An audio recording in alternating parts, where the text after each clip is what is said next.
Welcome to Prabavas kitchen.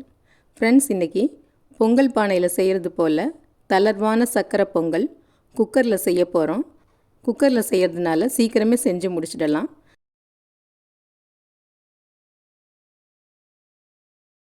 இதுக்கு first ஒரு 1/4 tumbler அளவுக்கு பாசிப்பருப்பை எடுத்து ஒரு 2 நிமிஷத்துக்கு வாணலியில் போட்டு வாசம் வர்ற வரைக்கும் வறுத்து எடுத்துக்கலாம். பாசிப்பருப்பு வறுத்துட்டு நம்ம பொங்கல் செஞ்சோம்னா பொங்கல் நல்ல வாசமாக இருக்கும்.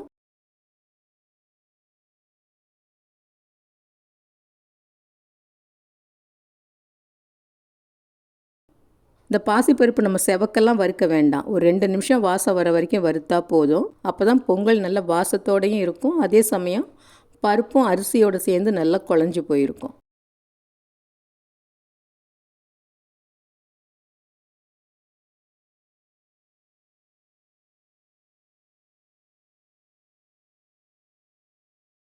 இப்போ வறுத்தது போதும், ஸ்டவ் ஆஃப் பண்ணிக்கலாம்.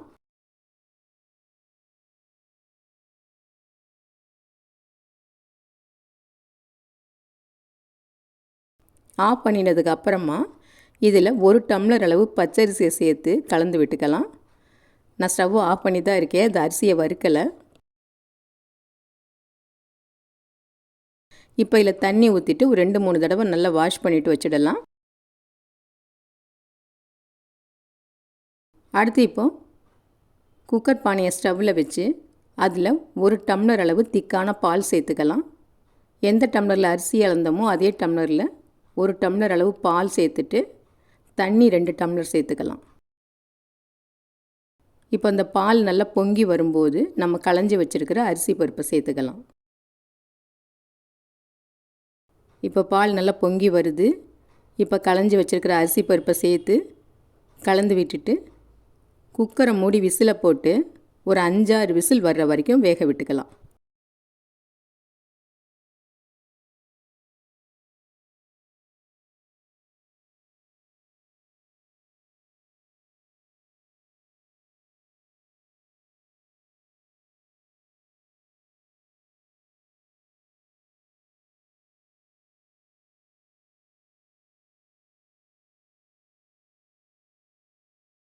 இப்போ 6 விசில் வந்துடுச்சு. ஸ்டவ் ஆஃப் பண்ணிக்கலாம். அடுத்து இப்போ வெள்ளைப்பாகு காய்ச்சிக்கலாம். அதுக்கு ஒரு பாத்திரத்தில் அரிசி அளந்த டம்ளரில் 1.25 டம்ளர் அளவு பொடித்த வெல்லத்தை சேர்த்து ஒரு 1/2 டம்ளர் தண்ணி ஊற்றிக்கலாம்.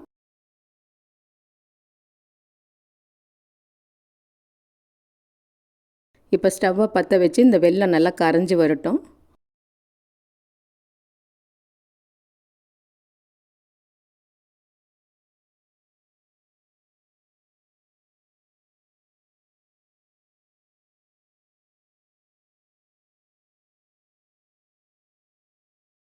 இன்னும் வெல்லம் கரையலை.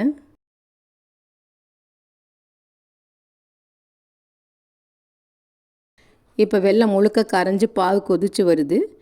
இப்போ ஸ்டவ்வை ஆஃப் பண்ணி எடுத்து வச்சிடலாம்.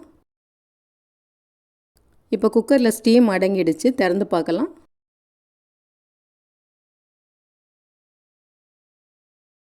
பாருங்கள், பொங்கல் நல்ல கொலைய வெந்திருக்கு.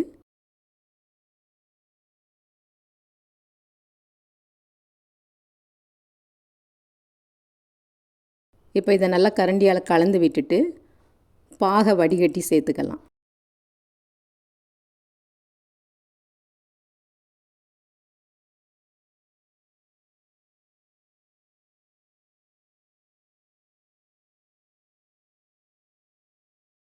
இப்போ இந்த பாகு சேர்த்ததுக்கப்புறம் இதில் உப்பு ஒரு 1/4 டீஸ்பூனுக்கும் கம்மியாக சேர்த்துக்கலாம். இந்த உப்பு சேர்க்கறதுனால சர்க்கரை பொங்கலோட ஸ்வீட்னஸ்ஸு கொஞ்சம் தூக்கலாக இருக்கும், நல்லாயிருக்கும்.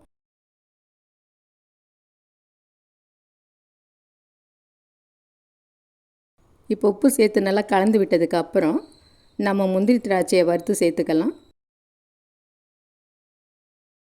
இதுக்கு ஒரு இருப்புச்சட்டியை ஸ்டவ்வில் வச்சுட்டு ஒரு 2 ஸ்பூன் அளவு நெய் விட்டுக்கலாம். ஒரு கைப்பிடி அளவு முந்திரி திராட்சையை சேர்த்து வறுத்துக்கலாம்.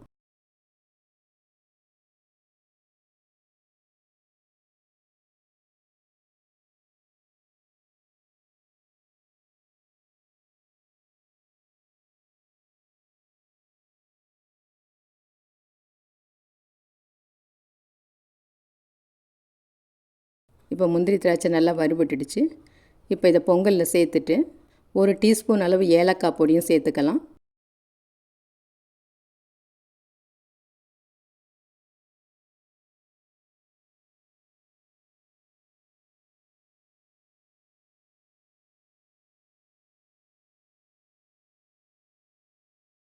அடுத்து பச்சை கற்பூரம், இதில் ஒரு சின்ன துண்டு எடுத்து இதை நசுக்கிட்டு சேர்த்துக்கலாம். சில பேருக்கு பச்சை கற்பூர வாசம் பிடிக்காது, அந்த மாதிரி இருக்கிறவங்க சேர்த்துக்க வேண்டாம், வெறும் ஏலக்காய் பொடியே போதும். ஆனால் இந்த பச்சை கற்பூரம் சேர்க்குறப்ப பொங்கலோட வாசம் ரொம்ப தூக்கலாக இருக்கும். இப்போ இது எல்லாத்தையும் சேர்த்ததுக்கப்புறம் நல்லா கலந்து விட்டுக்கலாம். இப்போ இன்னும் கொஞ்சம் நெய் சேர்த்துக்கலாம்.